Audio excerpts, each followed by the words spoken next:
topik surat Al-Infitar yang membahas tentang tanda-tanda besar atau dahsyatnya kiamat, wal jazaa 'alal amali, wal jazaa dan balasan 'alal amali atas perbuatan yang dipertanggungjawabkan.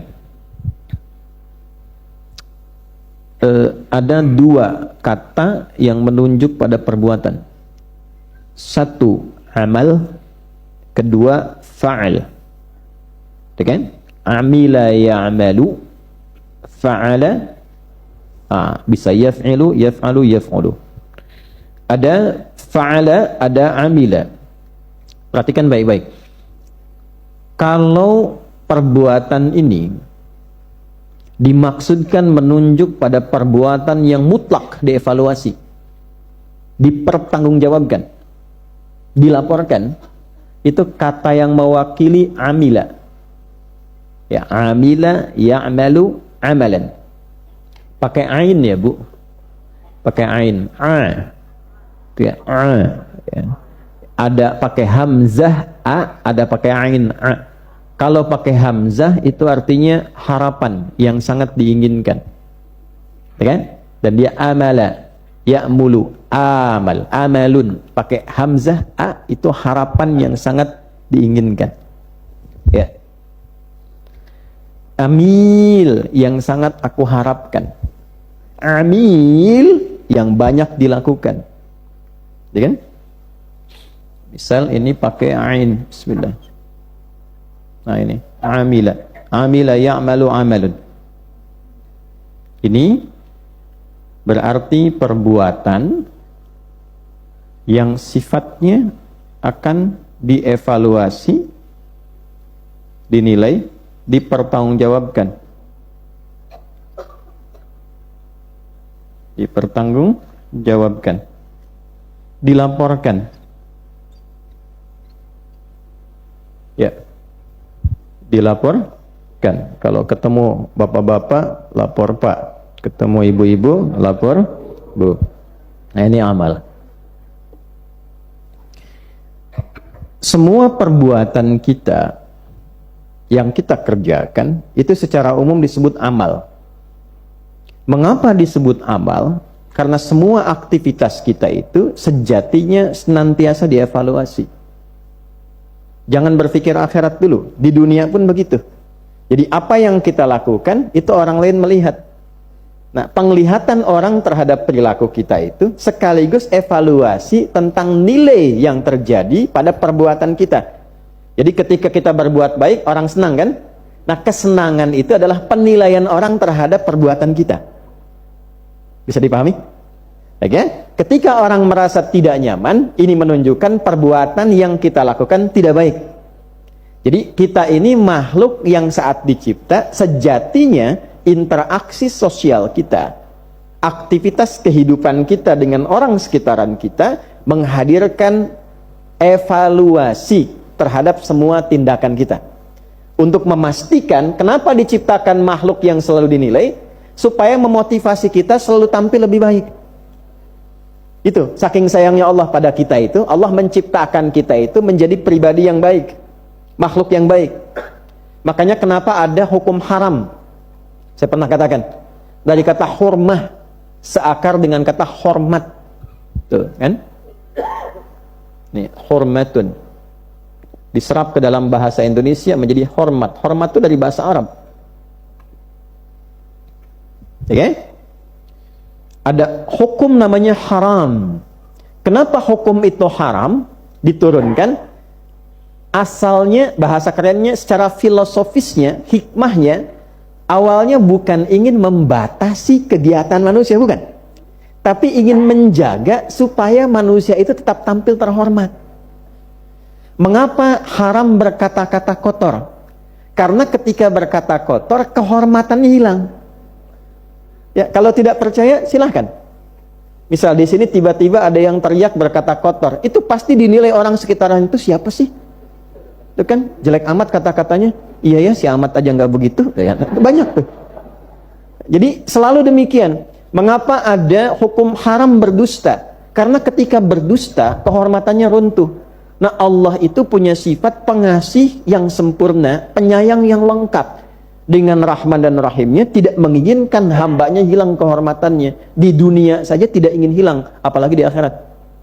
Oleh karena itulah diciptakan manusia ini, semua kegiatannya sebagai makhluk yang beramal dengan tujuan tadi, menjaga kehormatannya. Jelas ya? Makanya semua pekerjaan yang kita bawa bahkan dalam formal pun akan punya sifat ini. Anda mau bekerja di perusahaan manapun pasti dievaluasi, dipertanggungjawabkan, dan dilaporkan. Jelas? Maka dengan logika yang sama kita bawa, di dunia saja ini dievaluasi, maka bagaimana dengan di akhirat? Maka sekecil apapun akan ditampakkan. Turunlah kemudian ayat mengkonfirmasi itu dengan menggunakan derivasi yang sama dari sini. Amila ya'malu. Faman ya'mal mithqala dzarratin khairan yara wa man ya'mal mithqala dzarratin syarran yara. Sekecil apapun perbuatan. Bahkan kalau zarrah itu dulu ada yang mengartikan atom. Padahal dalam bahasa Arab itu zarrah itu hal yang paling kecil, materi terkecil yang ada di kehidupan ini. Jadi walaupun ada yang lebih kecil dari atom, ada yang lebih kecil dari itu lagi, nah itu namanya zarrah. Ya, jadi sekecil apapun aktivitas perbuatan yang pernah kita lakukan di muka bumi ini, baik itu yang dilihat oleh mata, diucapkan oleh lisan, sampai ke ujung kaki, itu akan dievaluasi saat di akhirat. Ya. Jadi jangan merasa aman dengan tindakan yang dilakukan secara sendirian. Inilah sebabnya kenapa ada hukum akhirat, supaya keadilan itu bisa paripurna. Sehingga manusia tidak menyimpulkan, bebas kita di dunia, yang penting tidak ketahuan. Baik ya, tapi jangan lupa, ada rekaman yang paling detil, yang menganalisis dan mendokumentasikan semua perbuatan kita, untuk nanti dievaluasi saat kembali pulang. Sekecil apapun. Saking adilnya, baik dan buruk, itu diungkap. Jelas sampai sini? Nah, tanda-tanda pengungkapan itu didahului oleh peristiwa besar. Ya, apa itu? Tadi yang disampaikan amarat. Ya, amaratul qiyamati, tanda-tanda itu berakhirnya dulu kehidupan di dunia, muncul tanda yang besar. Jadi ada tanda-tanda kecil, tanda-tanda besar. Begitu tanda ini terjadi, kemudian dievaluasi, diberikanlah catatannya kepada kita. Surat Al-Isra ayat 14 ya, kalau tidak keliru. Kalau keliru tolong koreksi. Ya, di halaman 283 kanan paling tengah. Iqra kitabak kafa bi nafsikal yawma 'alaika hasiba. Iqra kitabak, ayo cek ini laporanmu, rapotmu selama kehidupan di muka bumi itu. Baca sendiri.